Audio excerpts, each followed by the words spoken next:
Hello everyone. आज हम करने वाले हैं कुछ इंपॉर्टेंट क्वेश्चन बिजनेस कम्युनिकेशन के बीबीए सेमेस्टर 2 के, जो आपके अब एग्ज़ाम होने वाले हैं सेकंड सेमेस्टर के 2025 में। स्टार्ट करते हैं। कुछ इंपॉर्टेंट क्वेश्चन है ये, ठीक है, और आगे पूरी वीडियो को देखना, काफ़ी चीज़ें इसमें आपको इंपॉर्टेंट पता चलेंगी। पहला क्वेश्चन है, व्हाट इज़ पैरा लैंग्वेज। ये बहुत ज़्यादा पूछा गया है पहले भी। पैरा लैंग्वेज क्या होता है? पैरा लैंग्वेज एक non verbal aspect of communication होता है, ठीक है, जिसमें क्या करते हैं आप speech such as tone, pitch, volume. जैसे कि आपने देखा होगा कोई गुस्से में बात करता है तो उसकी बोलने का तरीका, आवाज़ एकदम से ऊंची हो जाती है, ठीक है, और फेस के एक्सप्रेशन भी चेंज होते रहते हैं।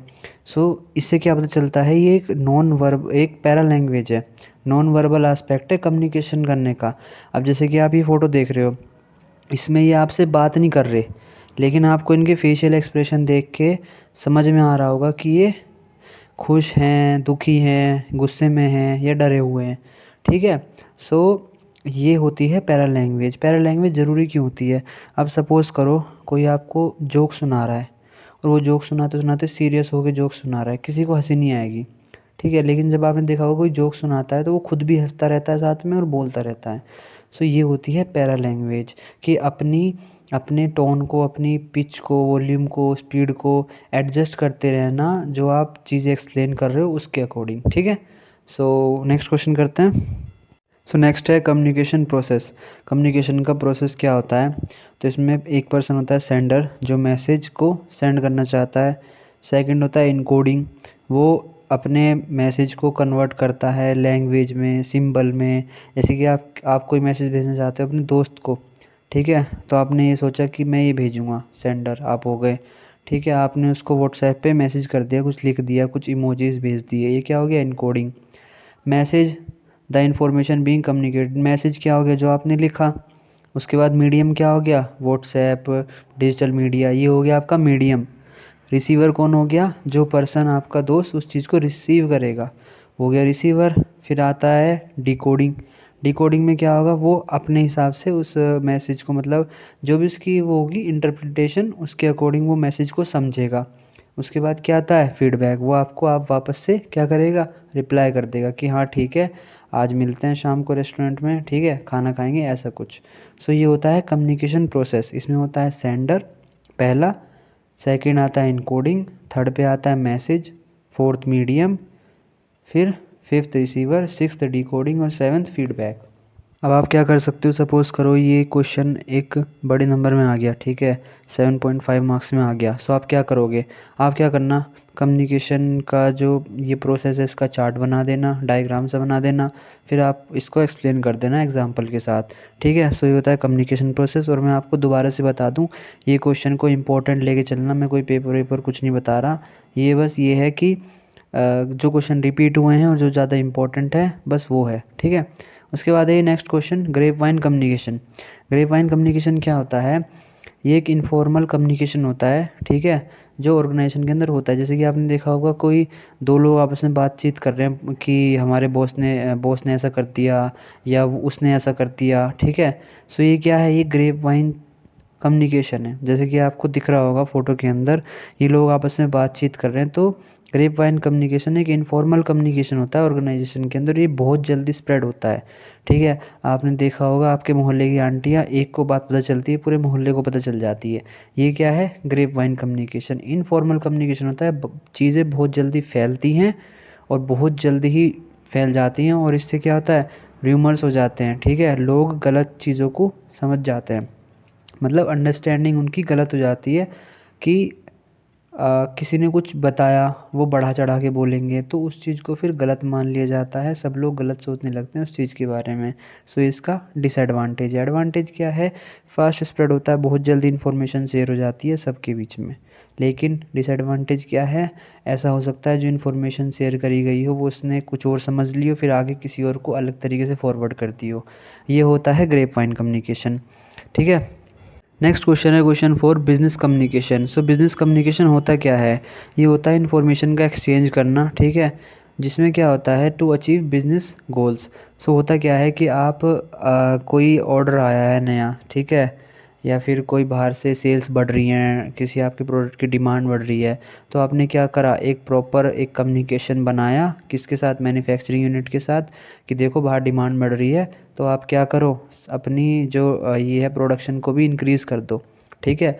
सो ये है बिज़नेस कम्युनिकेशन, जब आप अपने बिज़नेस के अंदर चीज़ों को कम्युनिकेट करते हो प्रोफेशनल वे में। ठीक है। ये नहीं कि ओए चल काम कर दे अपना ऐसे ऐसे, ठीक है, ऐसे नहीं, एक प्रॉपर प्रोफेशनल वे में जब आप चीज़ें कम्युनिकेट करते हो बिज़नेस के अंदर टू अचीव बिज़नेस गोल्स। ठीक है। कोई मीटिंग फिक्स करनी है, उसके बारे में बातचीत कर ली, ये सब, ये होता है बिज़नेस कम्युनिकेशन।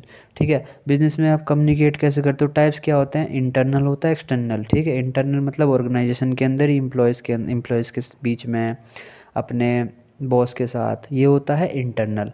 एक्सटर्नल क्या होता है, जब आप क्लाइंट के साथ, सप्लायर के साथ बातचीत करते हो, ये होता है एक्सटर्नल कम्युनिकेशन। मेथड क्या होता है, आप कैसे कैसे कम्युनिकेट कर सकते हो, ईमेल्स के थ्रू कर सकते हो, रिपोर्ट्स के थ्रू कर सकते हो, मीटिंग्स के थ्रू, आप प्रेजेंटेशन भी दे सकते हो। ठीक है। ये क्या होता है, बिजनेस कम्युनिकेशन। इंपॉर्टेंस क्या होती है, डिसीजन मेकिंग में हेल्प करता है, एफिशिएंसी बढ़ाता है और रिलेशनशिप को भी इन्हेंस करता है ऑर्गेनाइजेशन के अंदर। जब कम्युनिकेशन प्रॉपर होगा, गोल्स भी अच्छे से अचीव होंगे, ऑर्गेनाइजेशन के बिजनेस के गोल्स अच्छे से अचीव होंगे। ठीक है। नेक्स्ट है बिजनेस लेटर। बिजनेस लेटर होता क्या है, देखो, a formal written communication used for professional purpose. एक जो बिजनेस लेटर होता है, ये कम बिजनेस के अंदर कम्युनिकेट करने के लिए यूज़ होता है कि आपने अपने बॉस को एक लेटर लिखा, ऐसा कुछ। सो ये होता है बिजनेस लेटर। अब इसेंशियल्स क्या होते हैं एक बिजनेस लेटर के, क्लियर होना चाहिए, ठीक है, क्लैरिटी होनी चाहिए, प्रॉपर स्ट्रक्चर होना चाहिए, अच्छे से फॉर्मेट होना चाहिए। ठीक है। उसमें पोलाइटनेस होनी चाहिए कि आप अच्छे से बात करो, ये नहीं कि काम कर दो मेरा, ये वो जल्दी कर दो वरना ये हो जाएगा, ये हो जाएगा, ऐसे। उसके बाद करेक्ट ग्रामर होनी चाहिए, फॉर्मेटिंग होनी चाहिए। ठीक है। रेलेवेंट होना चाहिए और इन्फॉर्मेशन अच्छे से उसमें बताई हुई होनी चाहिए। सो ये होता है बिजनेस लेटर। मैंने साइड में फ़ोटो लगाई है, कुछ ऐसा सा होता है। बाकी हर जगह कंपनी में अपना उनका अलग तरीका होता है कैसे कम्युनिकेट करते हैं वो। सो जनरली बिजनेस लेटर क्या होता है, एक फॉर्मल रिटर्न कम्युनिकेशन होता है जो कि प्रोफेशनल पर्पसेस के लिए यूज़ किया जाता है एक बिज़नेस के अंदर। ठीक है। अगला क्वेश्चन करते हैं। नेक्स्ट है सेमिनार्स क्या होते हैं, ग्रुप डिस्कशन क्या होते हैं और ओरल प्रेजेंटेशन क्या होती है। सेमिनार होते हैं formal meeting where expert share knowledge on a particular topic. किसी पर्टिकुलर टॉपिक के ऊपर लोग मिलके बात कर रहे हैं, ठीक है, सेमिनार कर रहे हैं, आपस में नॉलेज को शेयर कर रहे हैं, ये होता है सेमिनार। ग्रुप डिस्कशन, जब आपको कोई टॉपिक दे दिया, किसी पर्टिकुलर अपने व्यू पॉइंट बताने होते हैं, जहाँ जहाँ पर आपको, आप 4-5 लोग बैठ गए, आपने कोई टॉपिक डिस्कस किया कि हाँ भाई इसमें ऐसा होता है, इसमें ऐसा होता है, इसमें ऐसा होता है। जैसे कि आपने देखा होगा कि गांव में जो लोग होते हैं वो पॉलिटिकल पार्टीज़ के बारे में डिस्कस करते हैं, 4-5 लोग बैठ जाते हैं, सब अपना अपना व्यू पॉइंट बताते हैं, ये क्या है, ग्रुप डिस्कशन है। थर्ड है ओरल प्रेजेंटेशन। ओरल प्रेजेंटेशन क्या होती है, a speech or talk given to an audience with help of visual aids. मतलब कि आप कोई पीपीटी चला दिया आपने पीछे और आप ओरल प्रेजेंटेशन दे रहे हो, आप लोगों को समझा रहे हो, ऑडियंस को कुछ चीज़ें बता रहे हो, ये क्या होता है, ये होता है ओरल प्रेजेंटेशन। नेक्स्ट है international communication. So international communication होता क्या है, देखो, exchange of information between people from different countries and culture. होता क्या है, ये जनरली बड़ी ऑर्गेनाइजेशन के अंदर, बड़े बिजनेस के अंदर देखा जाता है जो अलग अलग कंट्री में ऑपरेट कर रहे हैं। सपोज़ करो एक एक कंट्री में, हमारे इंडिया में कोई कंपनी है, वो ऑस्ट्रेलिया में भी है, वो यूएस में भी है। सो ये क्या है, ये एक इंटरनेशनल बिजनेस है, वो हर एक अलग अलग कंट्री में ऑपरेट कर रहे हैं। अब सपोज़ करो इस यहाँ की जो कंट्री का पर्सन है जो उस फैक्ट्री को चला रहा है, उसको वहाँ के पर्सन से कांटेक्ट करना है, तो वो क्या करेगा, वो इंटरनेशनल कम्युनिकेशन करेगा, कोई मीटिंग करेगा ऑनलाइन। सो ये क्या है, ये एक इंटरनेशनल कम्युनिकेशन है जहाँ अलग अलग कंट्रीज से लोग इन्फॉर्मेशन को एक्सचेंज करते हैं। सो इंटरनेशनल कम्युनिकेशन में होता क्या है कि चैलेंजेस होते हैं, क्या चैलेंजेस होते हैं, लैंग्वेज बैरियर। ऐसा हो सकता है कि जो यहाँ का पर्सन इंडिया में जो है वो कंपनी चला रहा है वो इंडियन हो, और ऐसा हो सकता है कि बाहर जो ऑस्ट्रेलिया में, यूएस में चला रहा है, वहाँ जो चला रहा है वो यूएस का पर्सन हो। तो लैंग्वेज बैरियर आते हैं, कल्चर डिफरेंस आ जाते हैं और टाइम जोन भी अलग होता है। अब आप कहीं बाहर के देश के बंदे से बात कर रहे हो, ऐसा हो सकता है कि यहाँ पर जब टाइम अलग हो, वहाँ कोई और टाइम हो, तो वो भी आपको मैनेज करना पड़ेगा। सो ये क्या होता है, ये एक इंटरनेशनल कम्युनिकेशन में चैलेंजेस होते हैं। ठीक है। जब आप इंटरनेशनली कम्युनिकेट करते हो, अलग अलग कंट्रीज़ में जो लोग बैठे हैं उनसे बात करते हो और इन्फॉर्मेशन को शेयर करते हो। नेक्स्ट है बैरियर्स इन कम्युनिकेशन। कम्युनिकेशन में कुछ बैरियर्स होते हैं। पहला फिजिकल बैरियर हो सकता है कि नॉइज़ हो, डिस्टेंस हो, पुअर इंफ्रास्ट्रक्चर हो। अब जहाँ आप बात कर रहे हो वहाँ आसपास बहुत ज़्यादा हॉर्न बज रहा हो तो कम्युनिकेशन में बैरियर आ जाएगा। लैंग्वेज बैरियर क्या हो गया कि ऐसा हो सकता है कि वो बंदा अलग टोंट में बोल रहा हो, अलग एक्सेंट में बोल रहा हो, ठीक है, और आप की लैंग्वेज भी अलग है तो एक लैंग्वेज बैरियर भी हो जाएगा, ठीक है। नेक्स्ट है साइकोलॉजिकल बैरियर। सो ये क्या होता है, emotions, lack of attention, prejudice. So होता क्या है कि आप कम ध्यान दे रहे हो, सामने वाला कुछ बोल रहा है, आपका ध्यान कहीं और है, या कुछ घर में कोई प्रॉब्लम चल रही है, आपका वहाँ पर चला है। कुछ पर्सनल इमोशंस भी यहाँ पर एक बैरियर का काम करते हैं, ठीक है। उसके बाद आता है कल्चर बैरियर और ऑर्गेनाइजेशनल बैरियर, ठीक है। ऑर्गेनाइजेशनल बैरियर क्या हो गया कि ऑर्गेनाइजेशन ने कह रखा है कि पहले तुम अपने बॉस को बताओगे ऊपर कि फिर वो उसके ऊपर बताएगा, फिर वो उसके ऊपर बताएगा। सो ये क्या है, एक बैरियर है। कोई इन्फॉर्मेशन आपको टॉप लेवल तक पहुंचानी है तो उसके लिए आपको एक चैनल के थ्रू जाना पड़ेगा, ठीक है। और बहुत ज़्यादा इमरजेंसी आ गई है, कुछ इंपॉर्टेंट इन्फॉर्मेशन है, आप नहीं बता पाओगे एकदम से। सो ये भी एक बैरियर का काम करता है। बहुत सारे बैरियर होते हैं कि बहुत बार लोग बोलने से डरते हैं, पूछने से डरते हैं चीज़ों को कि कहीं कोई मुझे दोबारा कुछ बोल ना दे, ठीक है, क्रिटिसाइज़ ना कर दे। सो ये क्या होते हैं, ये कम्युनिकेशन में बैरियर होते हैं। फॉर्म्स ऑफ कम्युनिकेशन क्या होता है, कितने फॉर्म्स के होते हैं, बहुत सारे होते हैं। वर्बल कम्युनिकेशन जहाँ पर आप बोलते हो, फेस टू फेस बात करते हो, कॉल्स मीटिंग करते हो। नॉन वर्बल कम्युनिकेशन जहाँ आप body language, gesture, facial expression in सब का इस्तेमाल करते हो। थर्ड है रिटन कम्युनिकेशन जहाँ पर आप लिख के भेजते हो, ईमेल, रिपोर्ट, लेटर, मेमोज, ये। फिर आता है fourth visual communication, charts, graph. जब आप चार्ट और ग्राफ के थ्रू प्रेजेंटेशन देते हो उससे वो इफ़ेक्टिव भी लगता है और अच्छे से समझ में भी आता है, ठीक है। और कुछ थे फॉर्मल कम्युनिकेशन, इनफॉर्मल कम्युनिकेशन, ये भी कर लेना ज़रूर इम्पोर्टेंट है कि डिफरेंस क्या होता है फॉर्मल इनफॉर्मल में। वैसे आसान है पर कर लेना।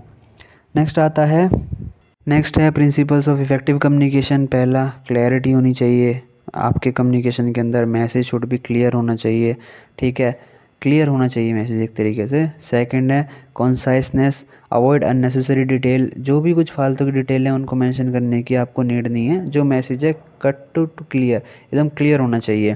थर्ड है correctness, use proper language and grammar. अच्छे से आप लैंग्वेज और प्रॉपर लैंग्वेज और ग्रामर को यूज़ करो। फिर आता है fourth courtesy, be polite and respectful. जब आप कम्युनिकेट कर रहे हो तो ये नहीं कि आप मतलब अकड़ में बात कर रहे हो, या अच्छे से बात करो, मतलब रिस्पेक्टफुली बात करो। फिर आता है completeness, provide all relevant information, ठीक है, सारी रेलिवेंट इन्फॉर्मेशन प्रोवाइड करो, जो भी ज़रूरी है बस वो प्रोवाइड करो, कुछ फालतू की चीज़ें मत बताओ। सेकंड लास्ट है consistency, ensure uniformity in tone and message, ठीक है, अच्छे से मैसेज कम्युनिकेट और कंसिस्टेंटली कम्युनिकेट होना चाहिए। फिर आता है लास्ट फीडबैक।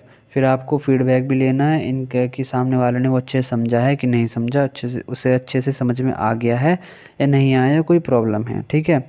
सो अब करते हैं कुछ और चीज़ें, कुछ इंपॉर्टेंट है इस वीडियो के अंदर बताता हूँ मैं। और हाँ, अगर आपने चैनल को अभी तक सब्सक्राइब नहीं किया कर देना, वीडियो को लाइक कर देना, कमेंट करके ज़रूर बताना कोई डाउट हो तो, ठीक है। और मैं दोबारा से बता रहा हूँ, ये क्वेश्चन को बस आप इम्पोर्टेंट ही लेके चलना, ठीक है। अब जो ये है, ये आपका प्रीवियस ईयर का पेपर है 2024 का, ठीक है। ये मैंने पूरा पेपर सॉल्यूशन के साथ डाल दिया इसमें, ये सारे सॉल्यूशंस है इसके, ठीक है। इस पेपर को ज़रूर से कर लेना, जो मैंने 10 क्वेश्चन बताए हैं इनको भी कर लेना, और जो ये प्रीवियस ईयर का पेपर है इसको कर लेना। आपकी तैयारी ठीक ठाक अच्छी हो जाएगी, ठीक है। बाकी आप बहुत सारी चीज़ें हैं जो आसान होती हैं, जो कम्युनिकेशन वैसे इतना टफ पेपर नहीं आता, बहुत आसान पेपर आता है। अच्छे से करके जाओगे, पढ़ के जाओगे, सारी चीज़ें थोड़ी थोड़ी पता होगी, आप लिख के आ जाओगे अच्छे से, ठीक है। सो आज की वीडियो यहीं ख़त्म करते हैं, मिलते हैं अगली वीडियो में अगले कुछ पेपर और बताने वालों में इंपॉर्टेंट क्वेश्चन जो पेपर होंगे आपके। सो मिलते हैं अगली वीडियो में। Thank you, bye. चैनल को सब्सक्राइब कर देना, वीडियो को लाइक कर देना और कमेंट करके बताना कोई डाउट हो तो, ठीक है।